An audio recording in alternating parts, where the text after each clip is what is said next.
Tuesday, the 21st of April 2015, 9 Tallowood Drive. Stormwater.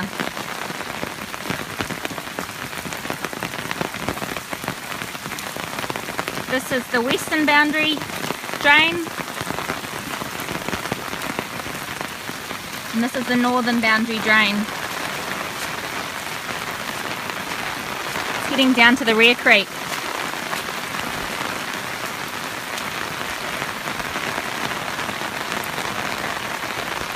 You can see a bit of a floodway.